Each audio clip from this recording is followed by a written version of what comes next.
Hello, welcome to another webinar at malesurvivor.org. Our guest today is known to many here as a powerful advocate for male survivors of abuse.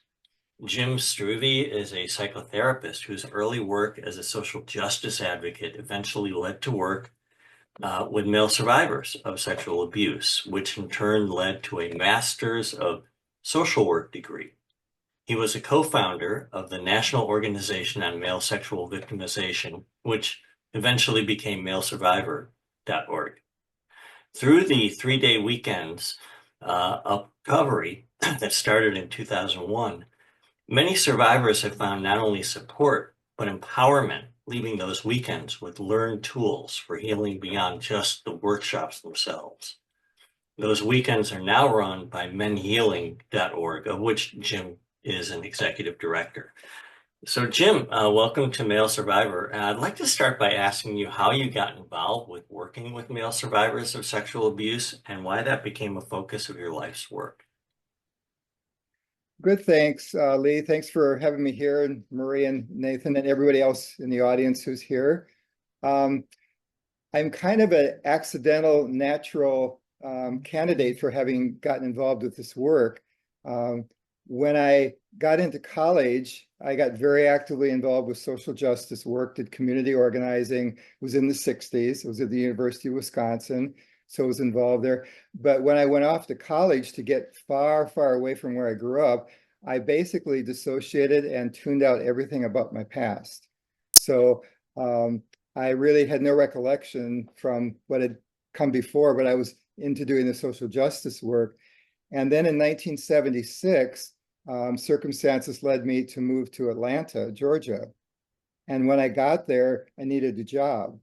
But it was kind of hard to find a job with the social justice community organizing career. Didn't have any degrees that were flashed out or did it. So I was hired as a food stamp worker, working in the inner city of Atlanta. And about 6 months in or less, my supervisor kept noticing that I had kind of a flair for the justice parts of the work and said, I don't think this is the place you need to be. I think you need to be doing something other than just handing out food stamps. So she assisted getting me promoted into the protective services unit with Fulton County there in Atlanta. And my job was to do, I was there for 4.5 years. And most of the time I was there, I was in emergency services, which was basically going out and fielding child abuse complaints and deciding what to do for the intervention and leading them through the court process.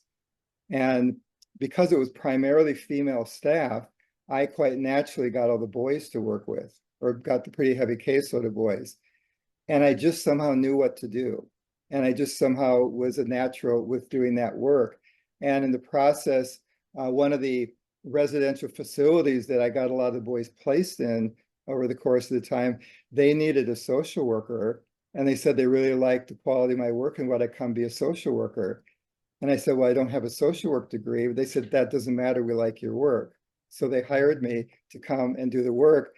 And then I was working for several years in 3 cottages of boys, 90% of whom had been victimized. And that was part of their placement. And I just knew how to run the groups, knew what to do. And then because some circumstances of their licensing, they required me to get a degree. So I went back to school and got my MSW, not knowing exactly what I was going to do with it. But in the process, I ran into some people who were working with female survivors. My work with the boys and the young men I was working with and the females led to me starting some adult groups for men. And so here I was 7.5 years into my career working with adult men or with abused boys and men. And one night in group, one of the men said the story and it just flashed in front of me. I said, that's my story. And it had never really hit me in the lap like that before. And so all of a sudden I was there. I said, now I understand why I know how to do the work. And it really, all the pieces came together. And I went out to try to look to get help for my own therapy, which I thought would be something I needed to do. And it was so hard to find resources. And the short version of the rest of the story is I said, I am going to devote my life to making sure that no one else has to be deprived of services. And by a kind of quirk of incidents, Faye Honey Knopp, who was the executive director of Safer Society in upstate New York, I contacted her. I can't remember how I even found her name, but I contacted her. And she said, well, kind of coincidence, two other men have recently contacted me and said they wish they could find more resources. So she put me in touch with Peter Dimmick from Minnesota and Ken Singer, who was in New Jersey at the time. And we started handwriting letters to each other. And we all were wanting to make services for men. We made a pact between us that whichever one of us could find some way to organize a conference to bring people together, that was our mission. We'd support each other.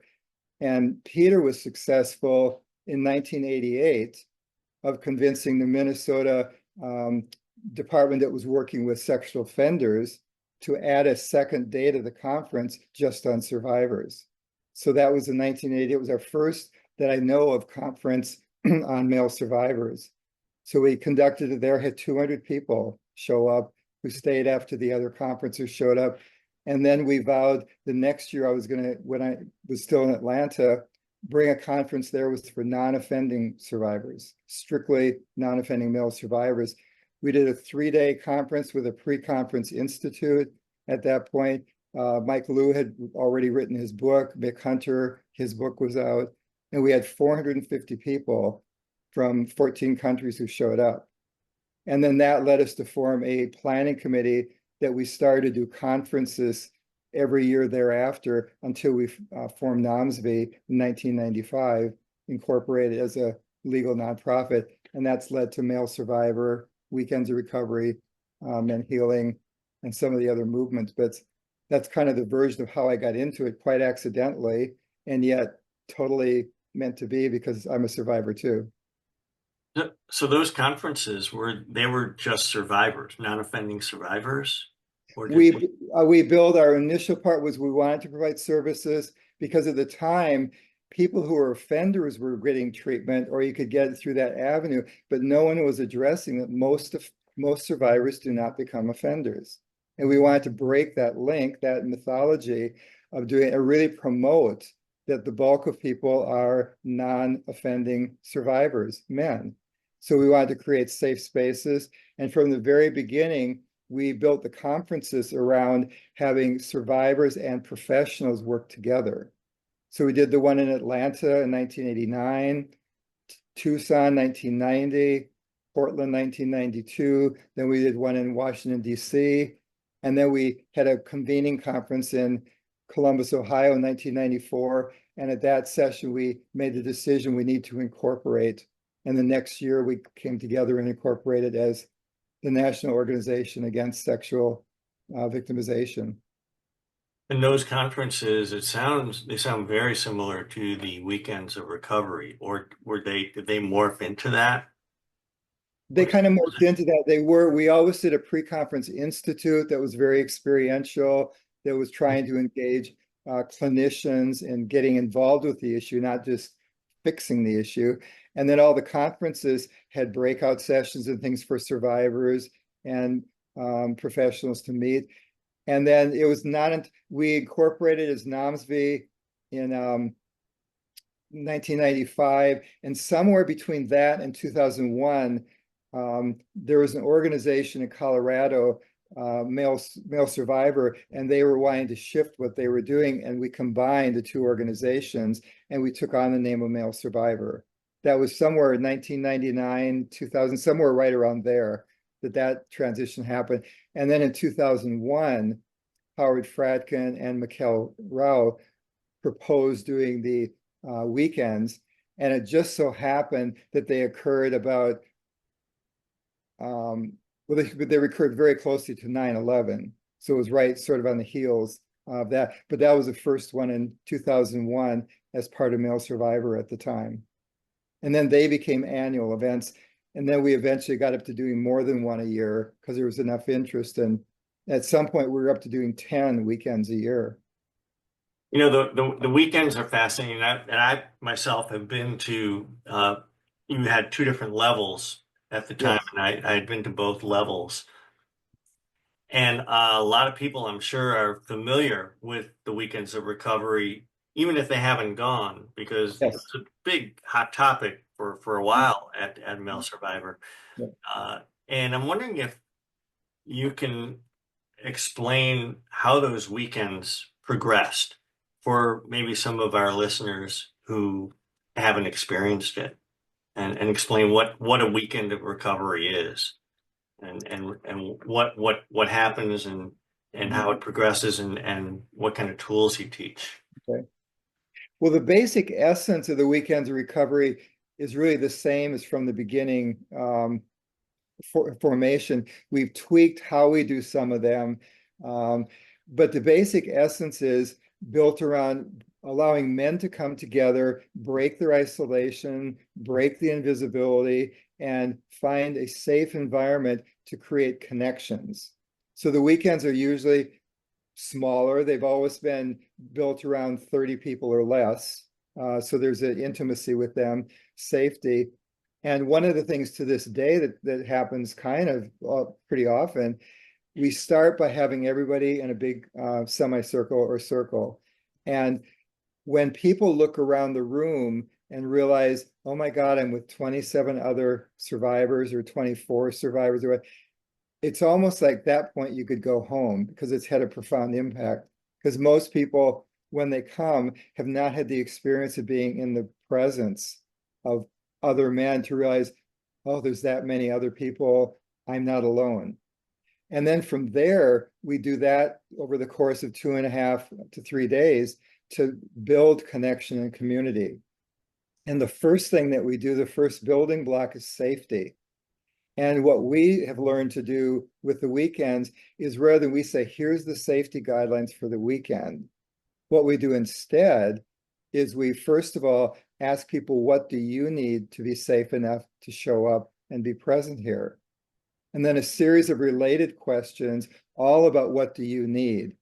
Uh, and in the process, people get to know each other, people get to declare themselves, people co-create the whole structure for our terms of being together. What we've also learned is by rather than doing that sitting in a room brainstorming and putting it on a newsprint, we sit in a circle again and we ask people, we ask you the question, if you have an answer, step in and say it out loud. Anybody else who has that same consideration, need, concern, step in and join the person. And then you look around and see who else stepped in, step back out. Who else has another answer? Step in, who else? And what happens is we do a very physical, somatic representation of declaring what we need and knowing that we're not the only one, or if we are the only one who speaks up, to declare, great, if you have the need, we will support that. Rather than I'm weird, I'm different, I shouldn't have it. But by the end of that first session, there's an incredible amount of connecting already happening.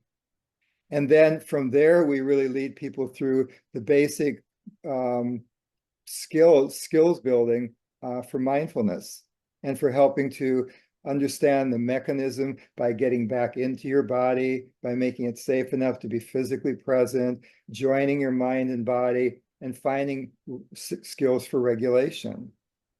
Then we have 4 times during a weekend when we break out into smaller groups, and they're kind of our family constellation, 8 people, you 2 facilitators, and that becomes our family setting through the weekend. We come in and out of that. And in that smaller setting, you get to know people more closely and get to talk about more about your experience, what brought you here, what were the obstacles to getting here in the first session usually. We do a longer mindfulness work on Friday evening. And then on the next Saturday morning, we have an opportunity for everybody to have the same amount of time in a structured way to share what you want to share about what happened to you, what brings you here, what's the reason that you're on this path of healing. And then we find a way for a lot of people say, I've never been listened to before, because we're not talking, questioning, we're just sitting there listening equally to each person as they share. And then we also say when you're not sharing your story, your goal is to be an active witness. So people learn how to witness, how to listen.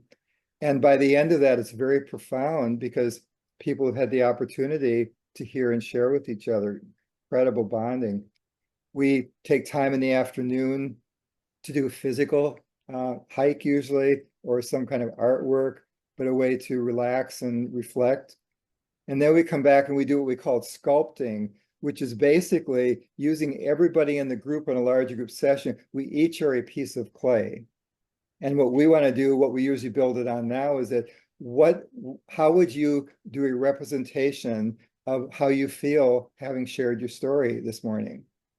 You step out and make a motion, a physical thing that anybody else who wants to come join, and let's build the sculpture together. So we create a physical presentation of what it feels like to have told your story. When we're done, someone else does theirs, but we do usually 2 or 3 of those. And then on Saturday evening, we have time for working on our playful self. Because one of the things about a survivor is we probably learn not to have any joy. We probably learn that life is really tragic or life is really hard. So we want to claim back and be men together who can play in a respectful, sharing, and grounded kind of a way. So we do that Saturday evening. And then Saturday morning to deal with the reality that we're leaving. And a lot of times when people leave retreats, they have crash. So we want to find ways, what are you taking away? What do you need beyond the weekend? And what we started to do in recent years is we have each of the small groups now get the same packet of materials. We have predetermined materials we give everybody, and each group build a representation of a bridge to where you're going. And then we look at how each group takes the same materials and builds their own representation that reflects their dynamics of the bridge to what comes next. And then we ask everybody, encourage everybody to stay in touch, build connections. We pass out information so people can stay in contact. Lots of people now have ongoing peer groups that grew out of the weekends. Lots of people have amazing friendships with other men. Lots of people talk about they never had the safety to be friends with men before. And now we have a large community of alumni who sorts of ways. MenHealing, what we've done in addition, is now a lot of our programs are built around men and the needs they have after they've been through a weekend. Like we now have virtual support groups for men, and about 50% of our staff and primary leaders are alumni or survivors themselves. So we're really built on an engaged organization where we want to have survivors giving back. All of our support groups, we have alumni who we've trained to be peer leaders, and they co-lead groups for other survivors. And then we give consultation and supervision. And now, because every other year, partners can come to the advanced weekends. We engage with partners. We now have partners trained, and we're starting partner groups that will have partner peer leaders. But our whole thing is to create the model of engagement. And what we're learning is so many of the peer leaders have talked about how much they're learning about themselves by being in leadership with other survivors and giving back. So we're really creating a movement. We're not just a factory doing a service. We're really about movement building. That's the essence of the energy and the spirit, which really goes back to the social justice roots that we have when we first started. Let's create a movement because nobody's dealing with this. Let's change the world. And Except this time you're not necessarily fighting some external entity. You're working on internal on yes. yourselves. Yeah. And what we're trying to do is, and this goes back to the very beginning when we were there, we want to be the world we're trying to create. We want to be like one of our core values that we have with MenHealing is our words and our actions have to match. A lot of nonprofits espouse one issue and their actions don't match. what they're doing. So we're really sticklers about our words and actions have to be congruent. As survivors who've been harmed, we need to find ways to do all the things so that we don't do harm to others and the earth, that we are good stewards of nonviolence and joy and healing and thriving. That's why victim became survivors, survivors become thrivers, and thrivers make a different world. The thrivers almost become caretakers in a way.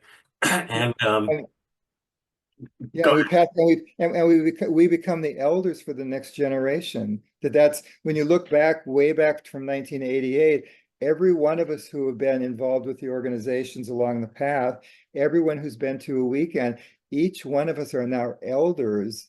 And look at the difference for the people who are coming beyond us, after us. We're changing it. And the things that some of us went through in the isolation, I think a lot of people here probably have seen this before, but the research has been, and anecdotally, our stuff when we were checking people, it's about 20 years between when someone's victimization happens and when they disclose or seek out for services.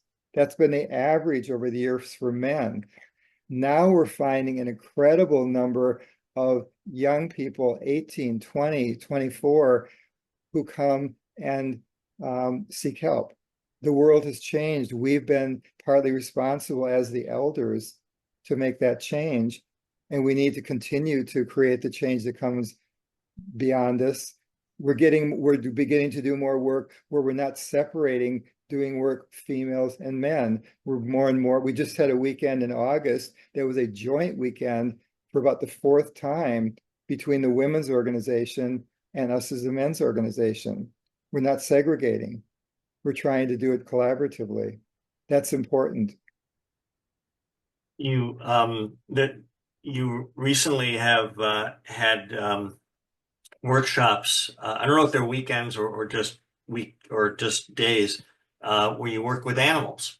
Yes. And that came to mind when you talked about that final stage of being caretakers, of being Yes. elders and taking care. And I'm just wondering how that fits into the model. Well, it fits a couple of ways. One, we'd like to do as much work as we can collaboratively instead of where we're the only ones doing it. So whenever we can find opportunities to do work with other organizations, that's what we're leaning into. Back in 2010, I had the first opportunity to visit Best Friends Animal Sanctuary in southern Utah. It's the biggest animal rescue sanctuary in North America. They have several thousand animals of all realms of animals are there. It's a sanctuary, quite large. And the first time I ever went, and I was working with cats and dogs and other animals, they were all mutilated, abused, missing limbs, doing what neglected, whatever, scared. And it was so emotional. I can't ever forget the image of crying when these animals began to interact. And I realized I was there as an agent to help them learn that they could trust the world and heal them so they could be adopted out. Because Best Friends is a no-kill, goal-oriented organization. They want no animals to be killed, and they want all animals to be either adopted or live safely at the sanctuary.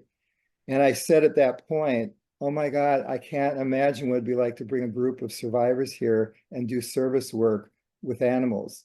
So I kept every year I was going back several times a year, once, twice, three times a year. And finally in 2019, as I was talking with staff, I said, how about if I bring some men from our organization to do service work, and that we give back as a nonprofit, we give back to you 3 days of free service work to do care with the animals. And they loved it. Then the next year, COVID hit. So we kind of got stopped in our tracks. But as soon as COVID lifted in 2021, we resumed it and went back. And now we've been going every year. We take a small group, and it's anybody, family, friends, staff, alumni, we all together. Anybody who wants to go and work in service of MenHealing, we go and we work for 3 days, do service work with the animals. And it's been so amazing, the impact on everybody who comes to be helping these animals find safety and heal and begin to trust people again. And Best Friends loves it because we're giving 3 days of work and it's team building for us. Everybody in our group comes back because we've had a shared experience working with horses or goats or pigs or cats or dogs or bunnies or turtles. And we have this esteem about we did it. Last year when we were there, not this 2024, but 2023, just to tell the story, we worked with the turtles and they have this big outdoor expanse where the turtles have runways and underground tunnels and stuff. And it had gotten kind of grungy over the years. So our job last year was to tear out the entire expanse of the tunnel system and the other stuff. So we worked for a day and a half just tearing all that out. And then they rebuilt it this past spring. And when we came in April of this year, again on our fourth visit, we got to be there on the day when they reintroduced the turtles back to their home habitat. We had taken it out the year before, then they helped build it, and we were there the day when the turtles got put back in, and we got to help. It's things like that that are so exciting. They got their homes back, and they got to have the life that they love to do, digging around in the dirt, and we were there with them playing in the ground and rolling and doing whatever we do. And we do that with the goats. I've done that with the goats several times. We do that with the bunnies, with the dogs. So, I'm trying to picture a happy turtle. yes. I didn't know this before, but turtles, their shells, which get damaged so much and get used for items, their shells are very feeling oriented. You can rub on their show, and it's like rubbing their bellies. They love it. You rub on their backs. Like I didn't know until a few years ago that the antlers on the goats have feelings, and that's part of their emotional structure. And now when I go, I have a couple of goats that we just lock horns around my neck and we cuddle and we carry on, and it's just the best thing. And I'm doing on their horns and they're doing around my neck. It's amazing what you learn about different animals and It the way that we harm them, not knowing what we're doing to them. Yeah, that connection, I'm sure. I know it's been very important in my life, with working with animals and Yeah. having that connection, and it just it like you're right. There's nothing like it, and it teaches you a lot about yourself as well as the animal, and Yes. and you see these things come out of yourself emotionally that maybe would not otherwise come out because you're Yeah, being. and to see the animals make leaps, because I know, like for example, I was there when the Mike Vicker dogs got brought in. I happened to be there the weekend when they were all rescued and brought in, and they were scared to death of men because they had been so mistreated. And to come back over the years and each year watch them warm up a little bit more and be more willing to let you pet them, come near them, be there. And they've now adopted out all but one of the Mike Vicker dogs that they rescued got adopted out. And it's so profound to be there and witness and be part of helping the animals with that kind of healing. Yeah, it teaches us something about the basic, almost limbic capacity of healing. That Yes. that we all share. Yes. And it's part of the experience as a survivor. And I think probably in our early years, we didn't realize how important it is to have an opportunity to give back, an opportunity to use our own healing for the benefit of others. Because I think our original thing was, if I can just get better, then I don't have to worry about this anymore. If I can just get over my trauma, I don't have to deal with this anymore. And now the longer, I've been doing this work almost 50 years now. And the longer I do it, the more I realize the value of service work in the service back from what I was healed from to help someone else do their healing and be models, be mentors, be elders, be pathfinders. Sometimes giving to others is the best way to give to yourself and the best way to give Yes. to yourself. Do We're changing the world because everybody who's here, who's an alumnus, who's been to a weekend or has done your own healing, knows that you become a better husband, you become a better father, you become a better friend, you become a better coworker. if we do our healing in ways that are there and incorporate what we learned, it makes us different. And some of the way that the world is so polarized and so adversarial, our healing as survivors, I think we have an opportunity to change that trajectory and create connection, togetherness, find our commonness rather than our differences. You, is there at all a similar structure on these weekends where you work with the workshops with animals where people tell their stories and work on themselves, or is it more focused out toward the animals for the whole time? We started our first Best Friends journey. In fact, I should show you. Here's my T-shirt from Best Friends. I was wearing my Nice. T-shirt just to be here, but that's one of their T-shirts. Um, we started the first weekend to do it where two of us as staff and all the participants were survivors.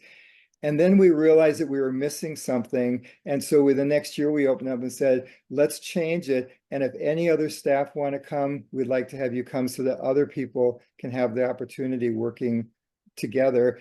And if you want to bring your partner, your children, your friend. And so then people started coming, and now people come as family. And so we're there as a family unit. So we don't do it as a healing experience, but over dinner, while we're riding in the car together, while we're working, hoeing, doing whatever we do, people talk about, why are you here? What's your story? What's going on? So we do a lot of sharing and building, but it's as we're doing our service. So it's not a structured weekend. It's a spontaneous, totally. We go for a hike, an opportunity on Saturday. We go over to Zion National Park because we're right close by. And we talk about what's our experience being out in the wilderness. What do we think of nature? And so we learn about each other. In that sense, it's a real healing experience. And we learn how to share, because when we got the turtle thing we had to build out, I was just talking about, they said, we want you to tear it out. So we had to figure out how to tear it out. We had to figure out what we were going to do with the materials as we were tearing it out. How do we do it? We got together, and they were so impressed. They thought it was going to take 2 days, and we did it in one shift. And because we just worked together as a really coherent team. And they always give us the biggest project when we come now, because they say, you guys will figure it out and you can do anything. We just tell you, here's the goal. And we love, because you get work done more than anybody else that comes here to volunteer. Now, I know that things changed quite a bit with the pandemic, and Yes. I'm just wondering if you can briefly describe what the status is right now as far as um, the original weekends of recovery and the weekends with best friends and Well, where things stand right now. COVID, I don't know, male survivors may be in the same position with this, but COVID was a curse and a blessing, because COVID hit right about 2 or 3 weeks before we were going to be doing one of our in-person events up in Boston. And we had to decide, what do we do? Because everything was just shutting down. And so what we did is we heard about this thing called Zoom. So we decided maybe we could figure out in 2 weeks what to do. So we worked out arrangements to bring the people who were going to attend, and we convened everybody by Zoom. And we learned we could do it. So that set the trajectory that then during the shutdown, we kept as much going as we could. We realized we couldn't do 3 days on Zoom, and we couldn't sleep over, so we've had to modify.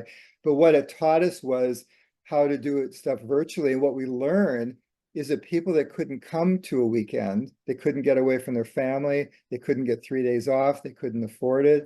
It was really expansive. So what we've done now at 2021, as COVID lifted, we then moved back to doing in-person events again, including Best Friends, our weekends, etc. But we then kept virtual services.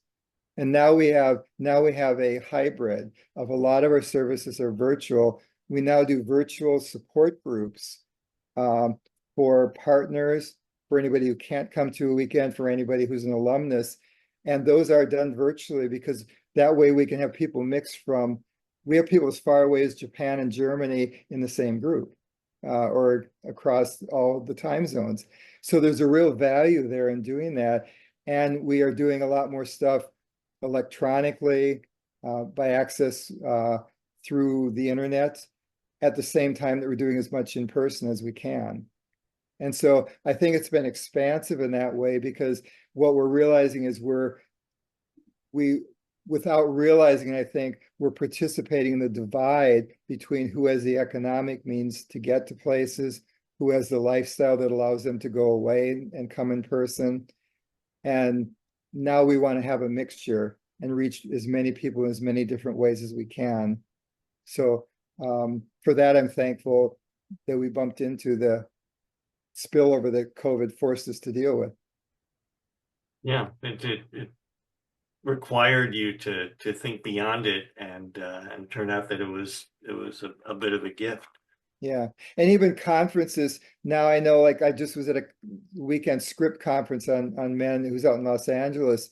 They have come out of COVID and they're now doing hybrid. So their entire audience was there in person, but our workshop, we did 3 sessions, they were all done virtually. So we were there virtual, the audience was there in person, and we had people mediating in between. But that kind of stuff wouldn't have happened 10, 15 years ago, where we could be doing that. You either had to get there and be a presenter and then take the time to be at the conference.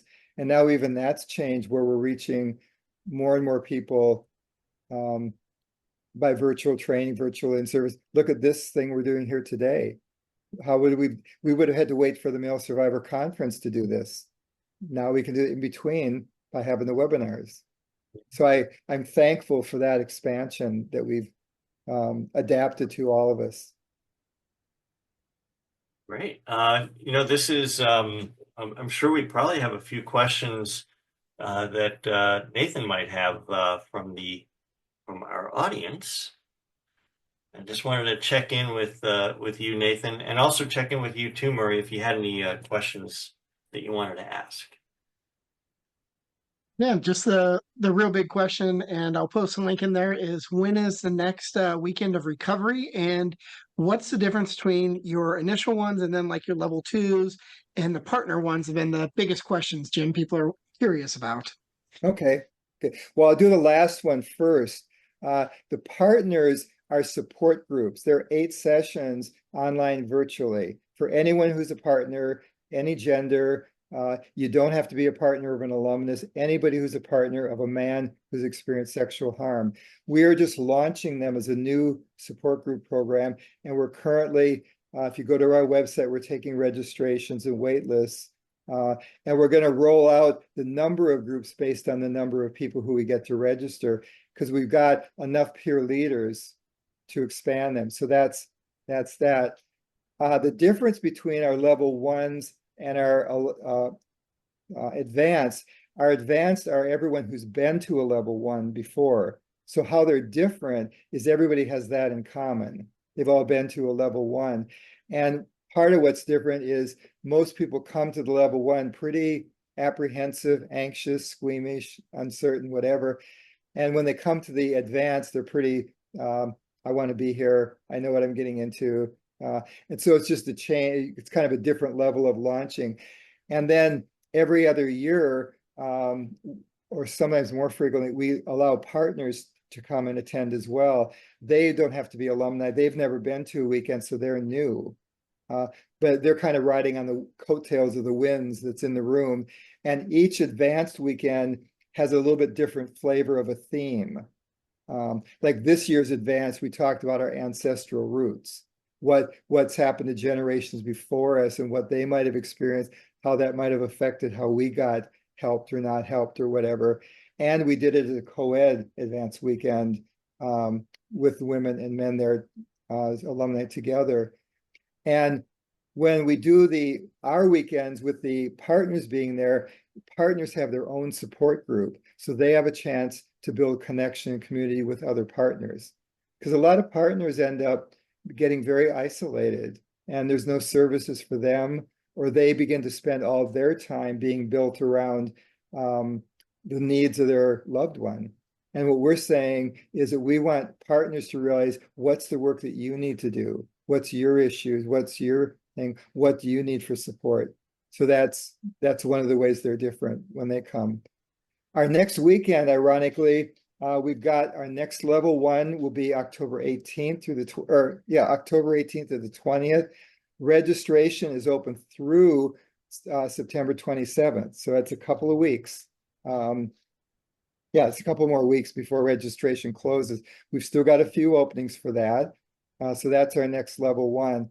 And then we haven't set our schedule yet beyond that one that we're doing, but follow us on our website, subscribe to our listserv, and you get news and information about what we're doing. Our support groups are ongoing, and we keep rolling out support groups as we have enough people to interview to fill a group. Each group is 8 people, and we got capacity to have multiple groups going simultaneously and to keep building as we have registrations.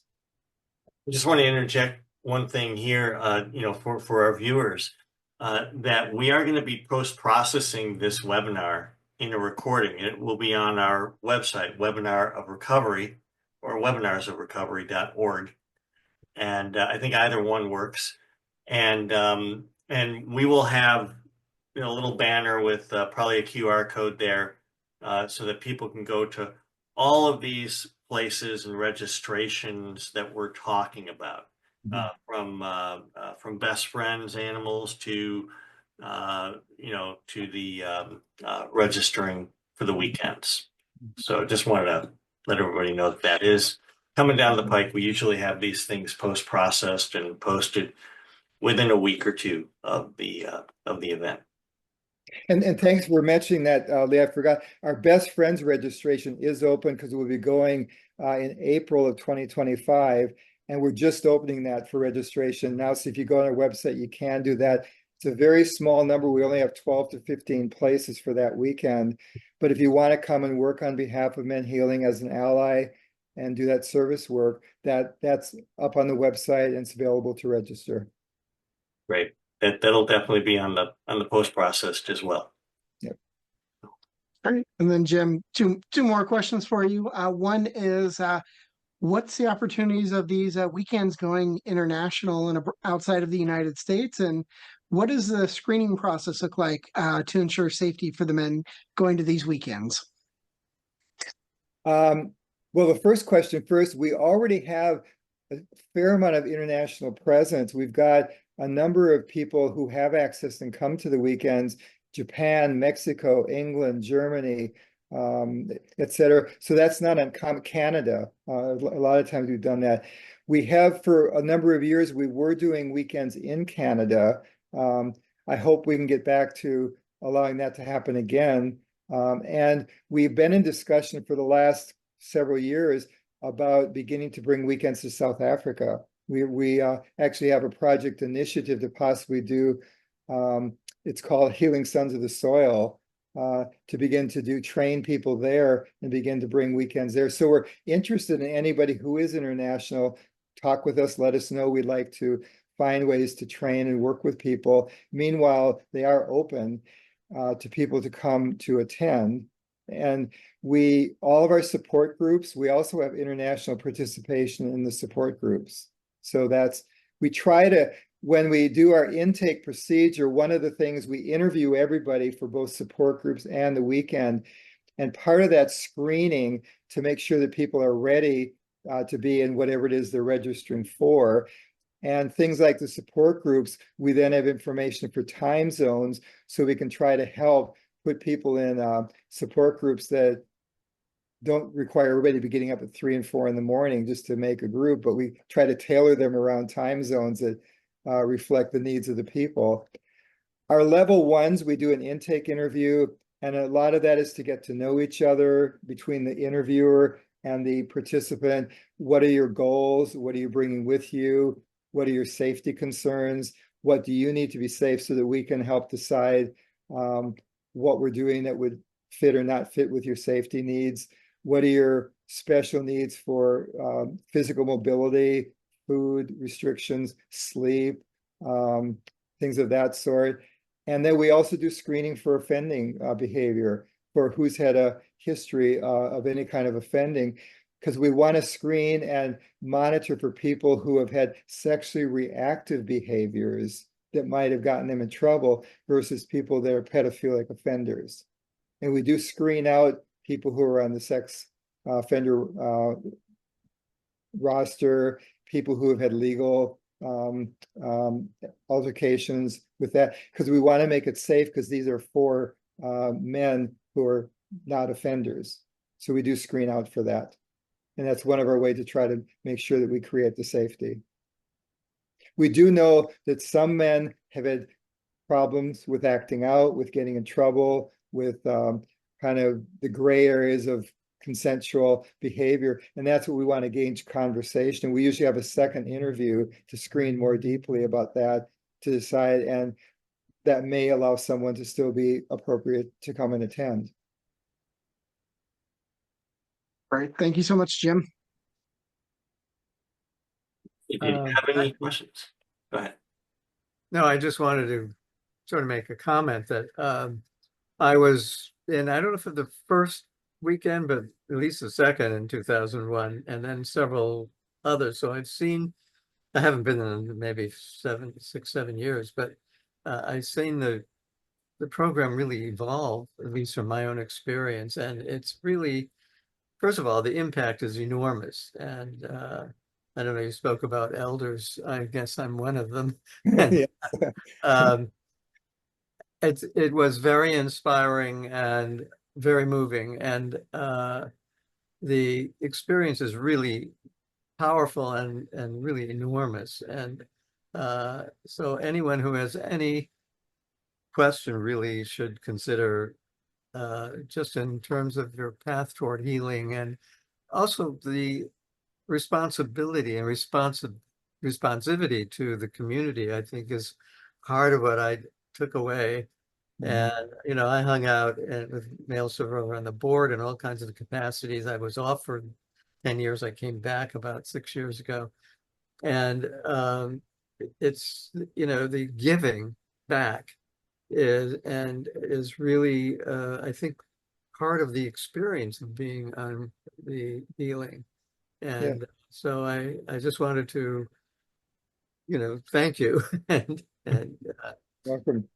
for staying with it, developing it, and creating really a huge community, and a diverse community at that. Good, thank you, thank you.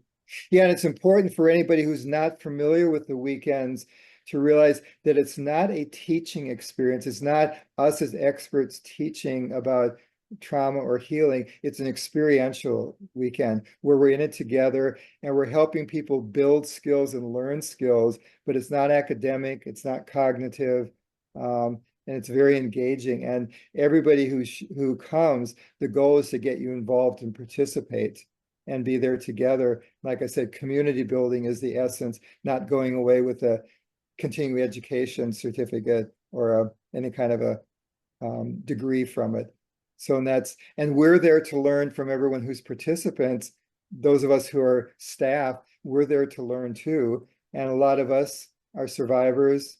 The other thing about our weekends is we're mixed gay and straight, we're mixed age, we're mixed gender, we're mixed race. And we try to find the way so that we can model all the joys of working with diversity and bringing people together and finding safe space with each other around all the joy of our differences and the way that that makes us all really similar as human beings. Yeah, I can echo what Murray said as far as what I got out of the events myself and the workshops, that and especially the tools that you walk away with when you're done. You know, the breathing exercises, you know, just as something as simple as being able to ground yourself in a moment of stress, and to just go through that. It was amazingly helpful to me.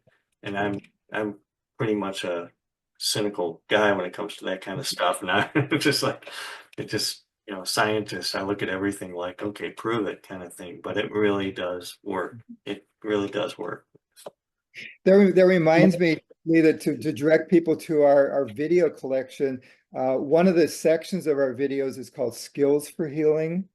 And there are several videos that are on somatic healing, mind, body, breathing. So some of the exercises that we do at the weekend, Rich Sims, who's our somatic worker, has now made videos so that people can watch them over and over and over again. I have a meditation as one of the skills for healing video. So those are accessible for people to have. And just to kind of tease people about what's coming down the road is that we several years ago decided that one other barrier that we had about the weekends was the people who had been incarcerated, maybe they got in trouble before they were able to find mental health, were not able to come to the weekends. So since 2021, we've now been creating curriculum to put on tablets, electronic tablets, for men who are behind bars.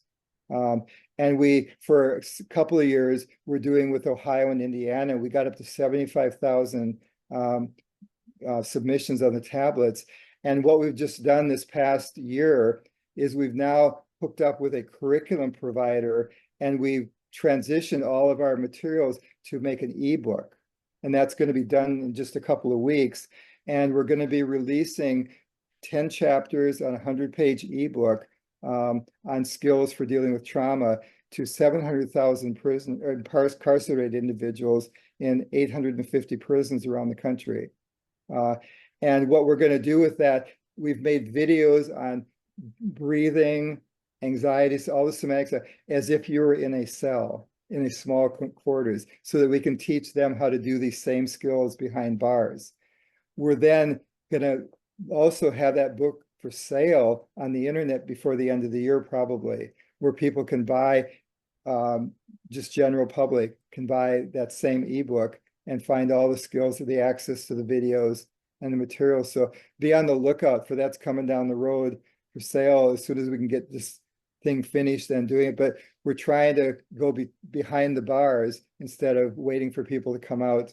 And so many people who are behind bars got in trouble and got arrested before they got to a therapist or got help.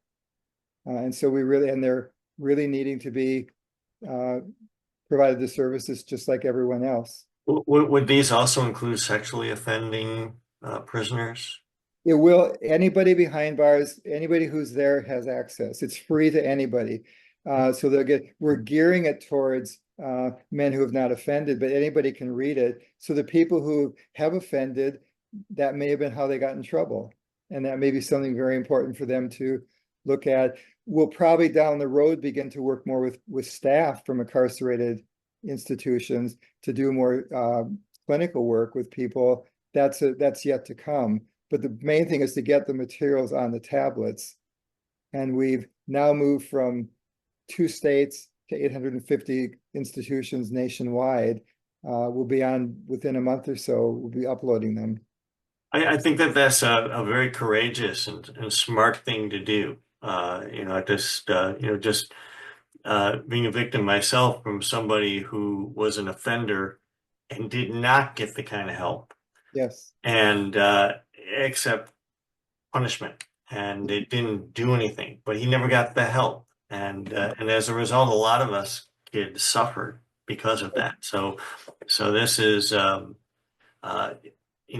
getting beyond the mindset of anger and to actually work on fixing the problem and keeping other people down the road safe is right. And that's another part of our work is pioneers and elders. How do we break the cycle and change it for those who come beyond us? And punishment is maybe one thing that needs to be part of the process, but it doesn't have to be the end zone.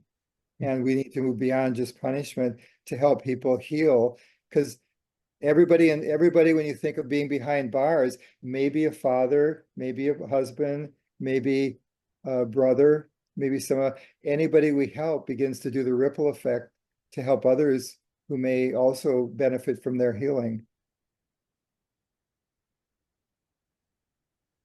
I was just going to follow up on, as president of Male Survivor, I get quite a lot of mail from incarcerated men asking for help and for resources.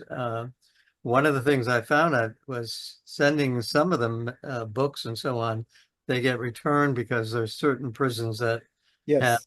have that barred any kind of publication other Yes, than a letter. And yes, I don't know how, and it varies from obviously from different institutes, but the cry for help is really very heartrending because these are exactly what you were describing. These are guys who uh, got into trouble as a result of being abused and then of acting out the abuse and getting slammed into prison at a young age, and then they're stuck there. And yes, uh, and these are guys who are asking for help, yes, crying for it, and it's very hard uh, because you're right. The more you can help people at whatever level, right, uh, the more that it it seeps out into the general population. right. Um, Yeah, and see that's another value of COVID that wouldn't have happened. Part of what we learned a few years ago, which we bumped into by accident again, was that people who were behind bars couldn't go to the library anymore in the institution, or they couldn't check things out because of all the COVID restrictions. So what happened was a lot of correctional facilities began to get tablets, and then everybody could have their own tablet and they could access materials electronically. And then what the kind of fast forwarded, now we've made contact with a curriculum provider who has the credibility and the relationships with the institutions that if they vet the materials and they do it, then it gets put on the tablet. And so therefore the books and things that may not have gotten in before, now the curriculum is going on and it's free access and it's on their tablets. And so when we approached them about what about our materials would be interested, they said they had nothing like our materials. And they've vetted it, they've been very impressed. They said nobody's doing any of this information in there. We're one of a kind. So to be able to be appealing, and it'll probably have application to female incarcerated individuals as well as males and anybody, but it's open access, it's free. And if you got a tablet, you get to access the material. And so we're really hoping that's going to make a difference.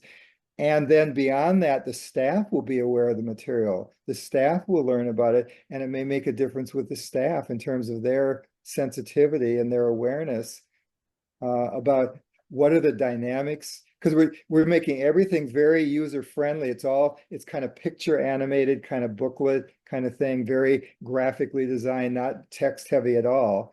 And it walks through what happens to people who are untreated survivors. What are the symptoms? What are the kind of behaviors that happen? What are the ACEs, things to do? Here's some videos of people telling their story. I was behind bars. I didn't get help. Here's my story. Here's videos on somatic healing. All the kind of things that now they can get access to that might make a difference. That before you might not have been able to carry in and deliver and have the staff deliver them to the person who needed it. It strikes me, that I think we're really ultimately talking about recidivism and Yeah, and if somebody is put away for 20 years and they come out, have we really done anything other than punish them or yeah, basically put them on a shelf? And it just really strikes me the parallels of that with how survivors are often with themselves. Where we yes, put our memories up on the shelf, we don't deal with it. It just, we neglect it and then 20 years later, yes. it comes down and nothing's fixed, and we have to still deal with it. Yeah, and one of the real hazards, and then the social justice part of my thinking, our approach is we have to be very sensitive to this. If you're someone who's behind bars and they start a group for men who've been offended, if I show up to that group and everybody sees me going to that group, what are the repercussions and the safety issues of, oh my God, are you going to get targeted? So you don't go to the group. You don't ask for help. You don't know what you've seen. If you go to the library and check out the book on sexual abuse and carry it back to your cell, someone might see you and then you're at risk, et cetera, et cetera. The tablets are confidential. You're the only one looking at it. No one knows what you're looking at. So Hmm. people in the next cell, anybody else doesn't have to see you looking at it. You can access it on your own. And I think it's going to really change the trajectory of people getting information where it may have been putting them at risk to offer the service or offer the information. Your family gives you the book, Betrayed as Boys or whatever, and you carry that in, and they see you reading it. That's different than on your tablets. You get introduced to some of the same material. Yeah. Yeah. So I'm really hoping, I don't know where this is going to lead because it's new. We've only been doing this since 2021. In Ohio and Indiana, the staff there, the directors of the state were totally over the top impressed with what we were doing, and they loved it. So now for us to go nationwide, I'm really encouraged that it's going to have some additional ripple effects yet to be discovered. Nathan, do we have any more questions? Coming up on 1 hour here. You're muted. Final question that I think is always something we all hear, and we were kind of talking about it, Jim, was, do you ever believe that somebody's fully healed or recovered from being sexually abused? I think it's a journey. It's a lifelong journey. I don't see this like the idea that we get fixed. I think that's such a male perspective that we bring into it. We get fixed and then we go beyond, it's behind us and it never bothered us. I really think one of the things we've done, we've got a video, Reframing Trauma. I encourage people to look at it. We're suggesting it should be post-traumatic stress injury, not disorder. The fact is, when we have victimization, when we experience harm, we have an injury and it may heal, but it never is completely gone. And there's always some residuals, and we can learn to adapt. We learn to move beyond. We can learn to incorporate it in some ways. But I don't know if the goal should be that it goes away in the rigid sense of the word. But it doesn't mean it's a stopper. In my own case, for example, just as my own personal example, I don't know if I would be doing what I'm doing now because I learned some adaptive skills about how to survive what happened to me. That is the reason why I know how to organize. It's the reason why I have sensitivity around harm and justice, because of what happened to me. I might be a whole different profession doing something totally different, but that brought me to here, and that's a skill set that's because of my injury. And I think I'm thriving because of it. So I think we need to realize injury. The first time I ever skied in my life, I broke my leg and was in a cast up to my waist for 6 months. To this day, I'm 75 years old and I'm the most avid skier in the world. I carry it with me. That injury was there. It catapulted me into doing something that I'm totally passionate about my life. I'm a big believer in injury can be a launching pad. I didn't choose to get my leg broken. I didn't choose to get sexually harmed. That's what happened, and I'm going to make something out of it and use it for productive purposes. So I don't want to reach an end goal. I don't hope I ever reach the end goal, because then life ends. Well, I'm looking forward to what comes next. I'm fine with that, but it keeps me thriving. Yeah. Well, and you have definitely done so much. And myself and many of others that have attended the weekends are incredibly powerful. They're incredibly life-changing.